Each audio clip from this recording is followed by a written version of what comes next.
નમસ્કાર. નવપરા ગુજરાત ન્યૂઝમાં આપનું હાર્દિક સ્વાગત છે. જંબુસર તાલુકાના પ્રસિદ્ધ કંબોઈ સ્તંભેશ્વર મહાદેવ મંદિર ખાતે પવિત્ર શ્રાવણ માસના પ્રથમ સોમવારે મોટી સંખ્યામાં શિવ ભક્તો ઉમટી પડ્યા હતા. દક્ષિણ ગુજરાતના મિની સોમનાથ તરીકે જાણીતા પવિત્ર તીર્થધામે ભક્તોએ ભગવાન ભોળાનાથ દર્શન કરી ધન્યતા અનુભવી હતી. શ્રાવણ માસ દરમિયાન ભક્તો દ્વારા બીલીપત્ર, કાળાતલ, પુષ્પ સહિતના પવિત્ર દ્રવ્યો સાથે મહાદેવની પૂજા અર્ચના કરવામાં આવે છે. અનેક શ્રદ્ધાળુઓ એકટાણા અને ઉપવાસ કરીને શિવ ભક્તોમાં લીન જોવા મળ્યા હતા. મહીસાગર સંગમની પાવન ભૂમિ પર આવેલા આ પ્રાચીન તીર્થ ક્ષેત્રમાં મહાદેવજીને દિવસમાં 2 વખત સમુદ્ર દ્વારા અભિષેક થતો હોવાનો અલૌકિક નજારો પણ શ્રદ્ધાળુઓ માટે આકર્ષણ કેન્દ્ર રહ્યો હતો.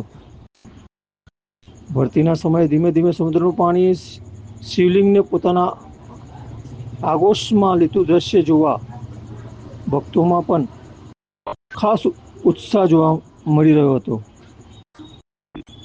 શ્રાવણ માસ દરમિયાન મોટી સંખ્યામાં ભક્તો આવવાની શક્યતાને ધ્યાનમાં રાખીને મંદિર પરિસરમાં સફાઈ, લાઇટિંગ, બેરિકેડિંગ, પીવાના પાણી તેમજ સુરક્ષા સહિતની વિવિધ વ્યવસ્થા કરવામાં આવી હતી. શ્રદ્ધાળુઓએ શાંતિપૂર્વક માહોલમાં ભગવાન સ્તંભેશ્વર મહાદેવના દર્શન કરી શ્રાવણ પ્રથમ સોમવારની ભક્તિમય ઉજવણી કરી હતી. નવપરા ગુજરાત, વડોદરા. ભગવાન સ્તંભેશ્વર મહાદેવનું મંદિર ભરૂચ જિલ્લાના જંબુસર તાલુકાના કાવી કંબોઈમાં આવેલું છે. આ મંદિરનો ઇતિહાસ સ્કંદ મહાપુરાણમાં 550 પાનાનો આજે ઉલ્લેખ મળે છે. એમાં જે ઉલ્લેખ છે એના પ્રમાણે હજારો લાખો વર્ષ પહેલાં ભગવાન કાર્તિક સ્વામીએ તારકાસુરનો વધ આ જગ્યાએ કરેલું. જ્યારે તારકાસુરનો વધ થઈ ગયો ત્યાર પછી બ્રહ્માંડના 33 કરોડ દેવતાઓએ ભેગા થઈને આ જગ્યાએ વિજય ઉત્સવ મનાવેલો.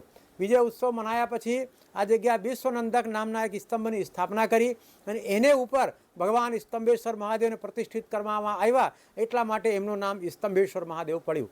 આજે શ્રાવણ માસ છે, આજે સોમવારનો દિવસ છે, આજે પહેલો દિવસ છે. ત્યારે ભરૂચ અને વડોદરાથી 2 શોભાયાત્રાઓ આજે કંબોઈમાં આવેલી છે. જેમાં આપણા વડોદરાથી 450 લોકો છે અને ભરૂચની જે શોભાયાત્રા છે એ એક જાણવા જેવી યાત્રા છે. આપણા 85 કિલોમીટરની યાત્રા એ લોકો દોડીને 4 કલાકમાં પૂરી કરી છે.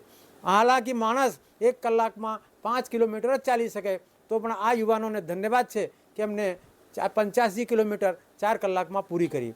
આજે લાખો બીલીપત્રથી ભગવાન સ્તંભેશ્વર મહાદેવના આજે લોકોએ પૂજા કરી છે. દૂધ, દહીં, ઘી, મધ ઇત્યાદિ નાના દ્રવ્યોથી ભગવાનની ખૂબ ભક્તિભાવપૂર્વક ઉપાસના કરી છે. આજે દેશભરમાંથી, દુનિયાભરમાંથી લાખો તીર્થયાત્રી શિવના દર્શન કરવા માટે અહીં આવતા હોય છે. જય સ્તંભેશ્વર મહાદેવ.